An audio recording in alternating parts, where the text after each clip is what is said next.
All right, we're back this afternoon at the House Committee on Government Operations and Military Affairs to hear an amendment on the Technical Corrections Bill. So, yeah, thanks for joining us. Thanks for having me again. A lot of appreciation for the fact that you guys are working at warp speed on the Technical Corrections Bill.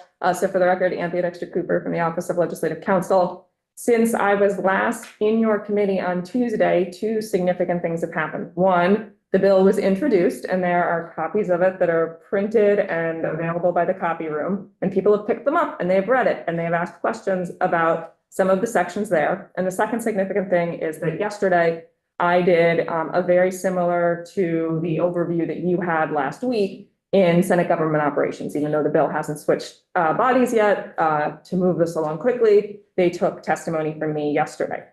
And they had some questions in what we were walking through. And that has flagged a number of what I'm calling the Technical Corrections Amendment to the Technical Corrections Bill.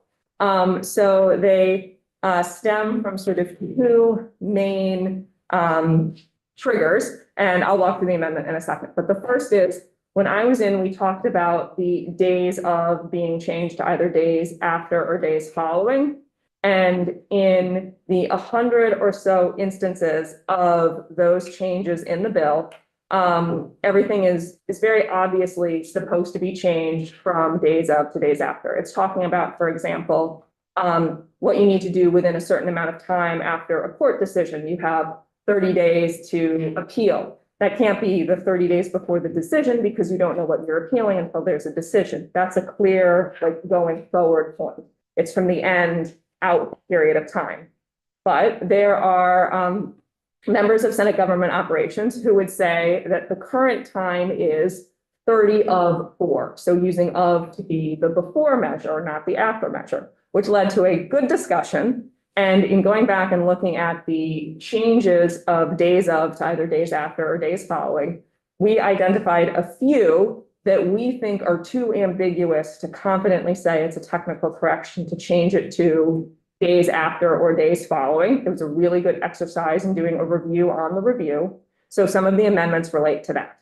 The other amendments relate to a detailed review that was done by one of your colleagues in the House. And in doing that review, it was identified that there was some language that probably is superfluous and not necessary. But given the fact that this is the Technical Corrections Bill, if there is any question as to whether or not the substance of the underlying statute is being changed, it doesn't really belong in the Technical Corrections Bill. Not to say that the change is incorrect or wrong, but that's something that shouldn't be like packaged as we're making a technical correction. So that's the other reason why there are these instances of amendment.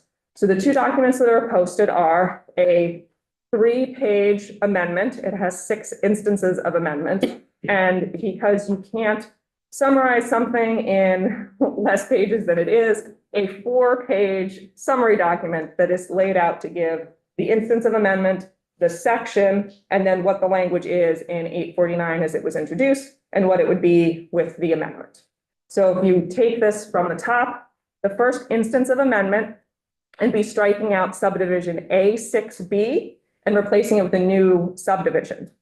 What is happening here is the language that was in existing law, and you'll see that prior above the highlighting if you're looking at the side-by-side, that said, if supported by substantial evidence on the record, considered as a whole. And that had been struck in the bill as introduced, and it has been added back here. So it would say, new findings with respect to questions of fact that are filed by the review board shall be conclusive, new, or added back in, comma, if supported by substantial evidence on the record, considered as a whole. So something that had been struck as probably redundant, superfluous, has been added back in because someone said, well, is this really 100% with confidence say that it's superfluous, redundant? Ledge Counsel went back and looked at it, and we are saying, no, you raised a good point. We think that this language should stay. Maybe in a different bill would be the right place to make that change. So that's your first instance of amendment. Very similar in your second instance of amendment, same scenario, language as justice may require was struck, and the amendment it is not being struck, also correcting a capitalization error. So another opportunity to fix capitalization. And I would say that because something that is being determined by the court, there's that determination by the court, probably superfluous, redundant, but just to make sure that we are not inadvertently making a substantive change, keeping the existing language as justice may require. Your third instance of amendment is one of those days after changes. And instead of having section 159 make amendments to 21 BSA, section 1111, subdivision 26, and subdivision 28, it is no longer including the part for subdivision 28 because that had a days after change, and that is no longer going to be included. Your fourth instance of amendment is another days of change that is not being made. This is also better tracking language that is in the balance of the subsection to say that something needs to be within the interpretation or extension shall issue a declaration that. So just duplicating language that's used in the balance of the subsection. Section 382, the only reason section 382 was in the bill was to make a change from days of to days after. That is not one that we can say with 100% confidence is days after. There's ambiguity there that needs to remain until a different bill can fix it. So that section has been deleted in its entirety, and section 382 will be struck, and the word deleted will be inserted instead of that. Rounding it out, your sixth instance of amendment to section 456, another days of to days after or following change, and this is not being included. This was talking about when an electricity provider needed to notify the commission, and it's within first receipt of something, but that could be a before or not an after. I think this is a really great example. If you look in the sort of bottom column of the box, something that we could say with confidence was a 12 months following because it's issuing a final order and notice shall come after that. So it's a known after lookout as opposed to the prior one where maybe something could happen before or after. So that needs to stay as days of.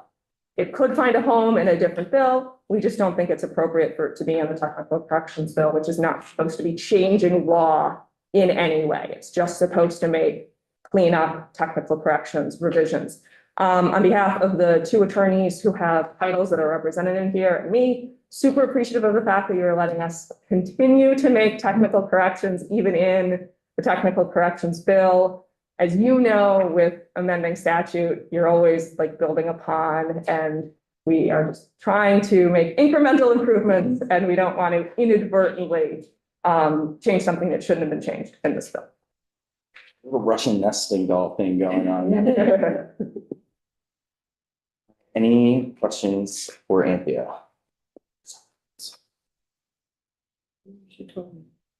Never thought I would be working on what does days of really mean as a point of debate. Yeah, I have mad respect for you and your colleagues. Any thoughts before we take a position on this? So we are just doing a straw poll on the floor amendment, which our reporter of the bill will be offering, right? That's how this will work. So yeah, this isn't a formal vote, but right. So everybody leave a thumbs up if if you approve of the technical corrections amendment to the technical corrections bill. That is unanimous, and so that's 1101 straw poll that you can report. So You straw poll on that one? Okay, yeah, all right. Yeah, since we don't have Committee possession vote. of the bill, it is not a. Committee straw poll vote, that's right, yeah. I appreciate Anthony reminding me of that this will be a floor amendment from a member, but it'll be a strong signal that it's from the reporter of the bill. The committee is in on it. So great, everybody. Well, thank you for all the hard work the last couple of days. We certainly did a lot today. Tomorrow morning, so we're on the floor at 9:30, and then we're gonna have kind of a late day tomorrow. What I'm hoping is that folks who are helping with gathering witnesses for a couple of the bills that we're gonna have on next week, we're gonna try to take some more testimony on the animal welfare bill and a couple of the other things that we had kind of heard introductions and walkthroughs on. Tip some of those discussions and work on drafting. I'm specifically going to be trying to make sure we're capturing the committee's thoughts and recommendations and some of the things on the miscellaneous ethics bill. So I don't believe that we're going to have anything tomorrow afternoon. So we'll be here after 4, and then I don't think we'll have anything tomorrow afternoon, so that we have some time to work on. All these things are kind of up in the air. So in theory, done by lunch. Yeah, Okay. for committee. Just For- committee work. There's- Yes, but there's a significant amount of work to be still be Oh, done. yeah, yeah, in yeah. our working groups. Yeah. Yes. So I'm hoping everybody uses that time to work on the bill drafts or contacting witnesses and trying to help us get the agenda set up so that we can start moving some things over the next week or two. Yep. So